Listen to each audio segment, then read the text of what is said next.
Hungary has been a member of the European Union since 2004.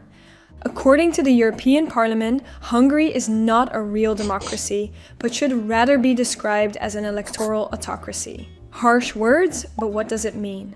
With the Hungarian elections coming up on April 12th, we dive into the complex political climate of Hungary, in which Orbán says all is clean, but others see intrigue, corruption, and disinformation. Before we dive into the current political situation and what tricks the current government uses to win, let's get a quick overview of the basics.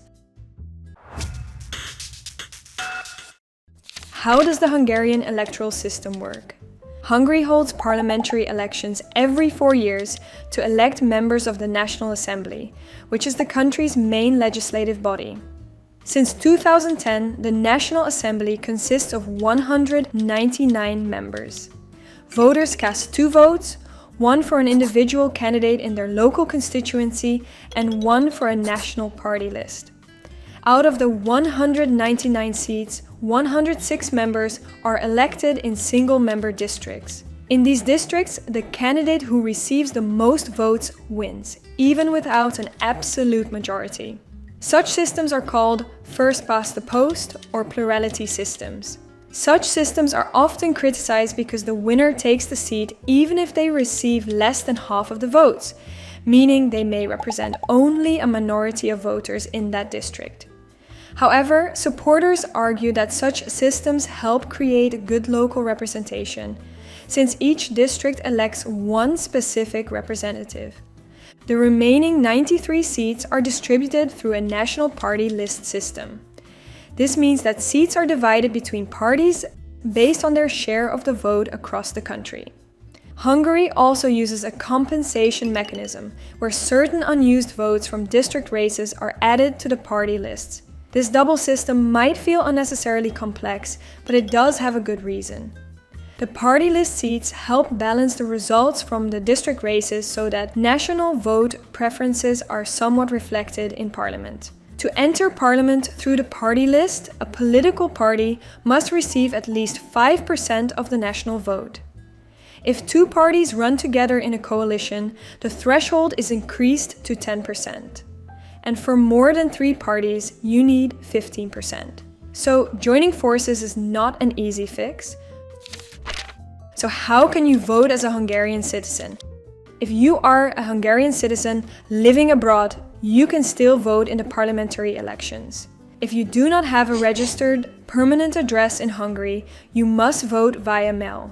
You can then only vote for the party list, not for an individual candidate in a local district. If this is your situation and you want to vote in the upcoming elections, be sure to register before March 18th. If you live abroad and you do have a Hungarian permanent address, you must vote at a Hungarian embassy or consulate. If this is you, then be sure to register before April 2nd in order to be able to vote. Also, do not be surprised if you receive a personal message from Fidesz about how great the party is when you register to vote. While it is a positive point that citizens living abroad can still vote, you should not underestimate the effort required to do so. The closest embassy or consulate can be very, very far away in some countries. So you might think that the government is making it hard on purpose. Even if it takes a long journey to vote, we do encourage you to do so.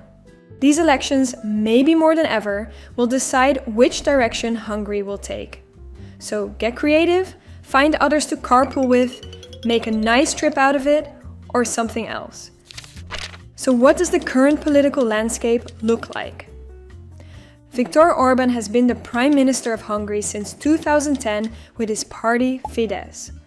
In the 2022 elections, the Fidesz-KDNP alliance won 135 of the 199 seats, which gave them a 2/3 majority in parliament. This is the highest vote share by any party since the start of their modern democracy in 1989. Fidesz is generally described as a national conservative party. Under Viktor Orbán's leadership, the government has focused on policies that emphasize national sovereignty, stricter migration controls, and traditional family values. Orbán is also one of the few EU leaders that openly leans towards Moscow, even visiting Putin after their invasion of Ukraine. He also has a history of blocking important decisions of the EU, for example, on issues such as migration policy and support for Ukraine. Some see these actions as a sign that Orbán is a Russian pawn. Others see it as a very effective way of getting special deals, some behind closed doors, for his country. The current largest opposition party is TISA, the Respect and Freedom Party, led by Péter Magyar. The party describes itself as reform-orientated and critical of corruption. It supports Hungary's membership in the European Union and NATO, and advocates for closer cooperation with European partners. Since its formation, it has gained significant public support. Some opposition parties have criticized the government on issues such as media pluralism, institutional independence, and corruption.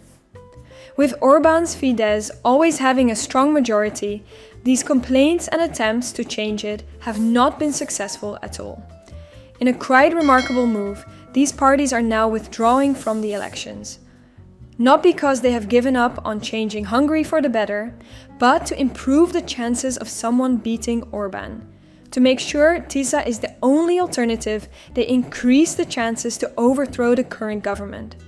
It might feel a bit weird to see your favorite party go, but it is a very clear sign that these parties are so fed up with Orbán that they are willing to step aside. With such bold moves taking place, it is clear that these upcoming elections are an important moment in the country's political and societal cycle. Like in any democracy, elections determine the composition of government and the direction of national policy for the next 4 years. In this case, the choice is massive. Does Hungary choose the continuation of Orbán, solidifying his power, maybe indefinitely? Or do they choose a new road, one filled with uncertainty and opportunity at the same time? So if you are Hungarian, go cast your vote on April 12th to make sure you vote for your future. With so much to lose for Orbán, it is no surprise he is pulling out all the tricks he has to win. Let's have a look at themes that he often uses.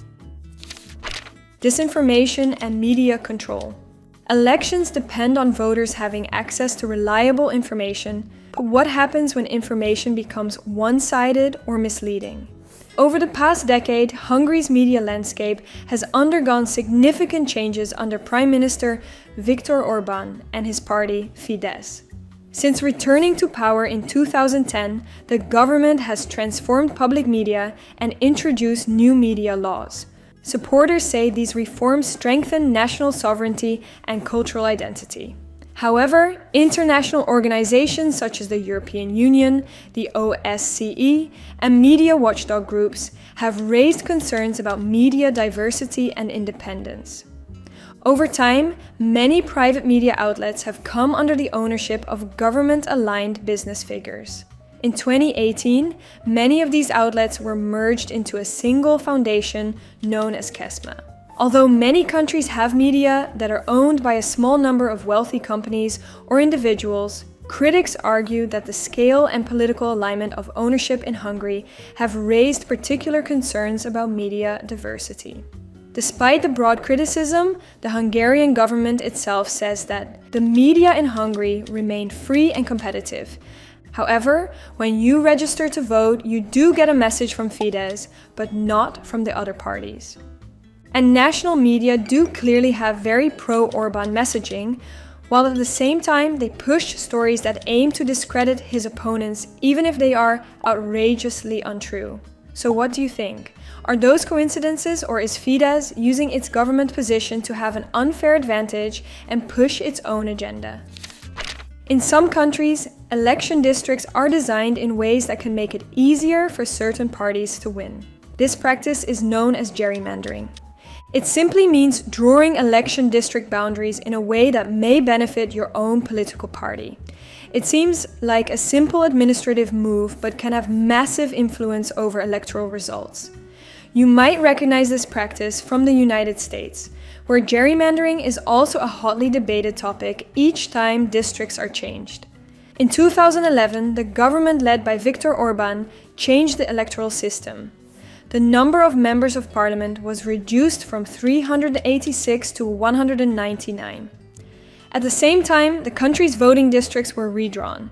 Some opposition parties and independent experts argued that the new district map favors the governing party. They say the boundaries were designed in a way that can make it easier for the largest party to win more seats. The Hungarian government, of course, denies this. It says the changes were meant to simplify the system and make elections more efficient. Because Hungary uses a mixed electoral system with both local district representatives and national party lists, it is possible for a party to win a majority of seats in parliament without winning a majority of the national vote. This is a situation that can also happen in other electoral systems with winner-take-all elements. For example, in the United States, a presidential candidate can win the presidency without winning the nationwide popular vote, as happened in the 2016 election. With so much at stake for the country, these are elections to watch. So what do you think? Will Orbán lose it all, or will Hungary choose to continue on their road with Fidesz? Let us know in the comments.